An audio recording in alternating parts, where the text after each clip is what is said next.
La vie de la famille d'Erguin a basculé le 10 février dernier.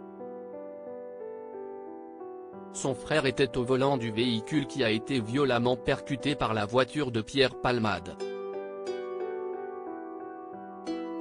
Un terrible accident de la route qui a fait 3 blessés graves, un père de famille, son fils âgé de 6 ans, ainsi que sa belle-sœur, qui était enceinte et qui a depuis perdu son bébé.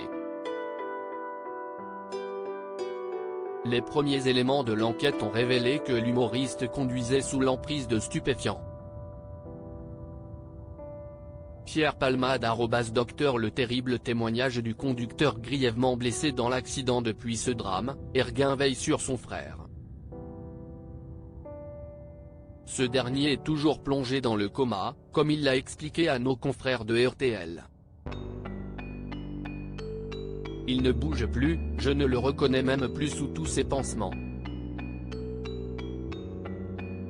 Mon frère était souriant, plein d'énergie, mais après les 7 opérations déjà subies, dans quel état je peux espérer le retrouver ? Confie le frère du conducteur. Depuis ce terrible accident, Erguin vit dans la peur. La peur de perdre son frère. Les médecins me disent qu'il y a toujours un risque qu'il meure à l'hôpital, donc dès qu'ils viennent me parler, je tremble, je ne peux plus vivre avec cette peur, poursuit-il. Alors que Pierre Palmade a pour le moment échappé à la prison, Erguin souhaite qu'on entende douleur et que justice soit faite. La vraie prison, si est derrière des barreaux. Pierre Palmade a tué un enfant et peut-être mon frère, conclut-il. Pierre Palmade bientôt en détention provisoire ? Ce vendredi 24 février 2023 sera crucial pour les victimes de cet accident et leurs proches. En effet, la Cour d'appel de Paris examinera la demande du parquet de Paris, qui a requis la détention provisoire pour le comédien. Pour rappel, après 48 heures de garde à vue, au cours desquelles l'humoriste a confié n'avoir aucun souvenir de l'accident, Pierre Palmade a été présenté devant un juge.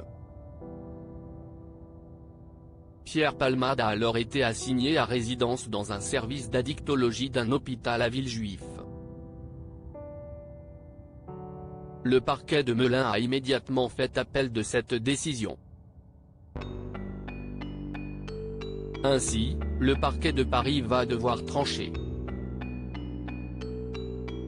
Un recours qui débutera ce vendredi 24 février 2023, à partir de 9h. Pierre Palmade assistera-t-il à cette audience ? Nos confrères de BFM Télévision rapportent que sa présence n'est absolument pas obligatoire. Seule certitude, l'humoriste prépare cette audience depuis plusieurs jours. Il y a 2 jours, il a d'ailleurs reçu la visite de ses 2 avocats, précisent nos confrères de BFM TV. Les victimes seront quant à elles représentées par un avocat, qui sera également présent à l'audience. Que va décider la Cour d'appel de Paris ? La réponse ce vendredi 24 février 2023.